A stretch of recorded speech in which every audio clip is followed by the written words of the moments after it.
Hello friends, welcome to my channel everyday Chhaya. હું આપ સૌને બુક ઉપર પરફેક્ટ કવર કેવી રીતે ચડાવાય તે બતાવીશ.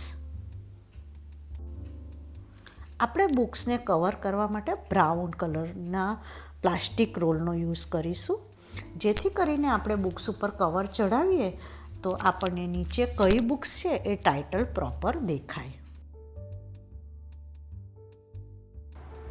આપણે હવે બ્રાઉન કવરની ઉપર બુક્સને મૂકી અને આપણે એને ટર્ન કરી લઈશું. અને જેવી રીતે ઉપર નીચે જગ્યા હોય છે એટલી જ જગ્યા આપણે સાઈડમાં છોડી અને એને કટ કરી લઈશું. તમારાથી જો આવી રીતે કટ ના થાય તો તમારે કોઈક સ્ટીલની સ્કેલનો યુઝ કરવો.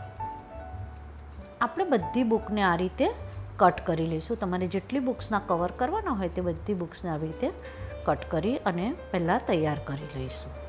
આપણે હવે બુક્સને એકદમ સેન્ટરમાં મૂકવાની છે અને સેન્ટરમાં મૂકી અને આપણે કટરની મદદથી પહેલાં એક આડો કટ મારીશું. તમારી બુક્સ કેટલી જાડી છે એના પ્રમાણે તમારે કટ મારવો.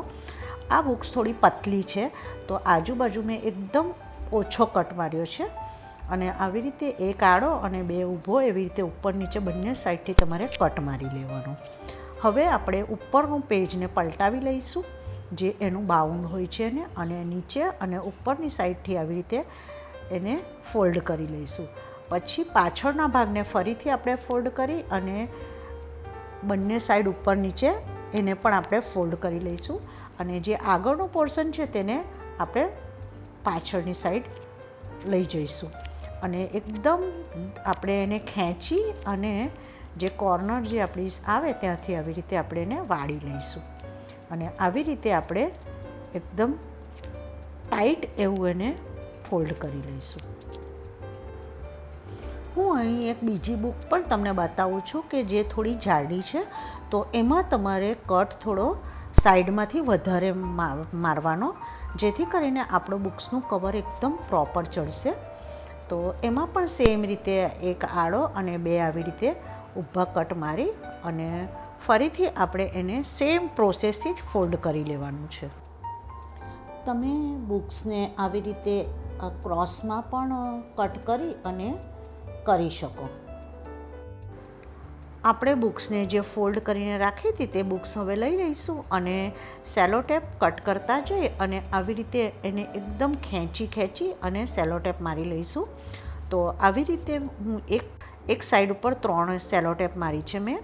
તો એવી રીતે પહેલાં આપણે આજુબાજુથી સેલોટેપ મારી દઈશું અને પછી હવે આપણે આ પોર્શનને આવી રીતે કોર્નરમાંથી વાળી અને ત્યાં એક સેલોટેપ મારી દઈશું. સેમ વે બીજી બાજુ પણ આપણે કોર્નરમાંથી આવી રીતે વાળી લઈશું અને એના પર સેલોટેપ મારી લઈશું. અને વચ્ચેના ભાગમાં પણ આપણે સેલોટેપ મારશું. તો આપણે સ્ટેપલરનો યુઝ નથી કરવાનો. ઘણા લોકો સ્ટેપલરનો યુઝ કરતા હોય છે, પણ સેલોટેપ એકદમ સેફ છે. તો આવી રીતે મેં બંને બાજુથી એકદમ સરસ રીતે સેલોટેપ મારી લીધી છે. તો તમે જોઈ શકો છો કે બુક્સ એકદમ જરાક પણ કરચલી વગરની કે પછી એકદમ ટાઈટ એવું એનું કવર થયું છે. તો તમે આ રીતે કવર કરશો તો તમારું કવર એકદમ સરસ રીતે થશે. આવી રીતે મેં બધી જ બુક્સને રેડી કરી લીધી છે. Thank you for watching my channel. અને જો તમને મારી આ બુક્સ કવર કરવાની ટ્રીક ગમી હોય તો પ્લીઝ સબસ્ક્રાઈબ માય ચેનલ.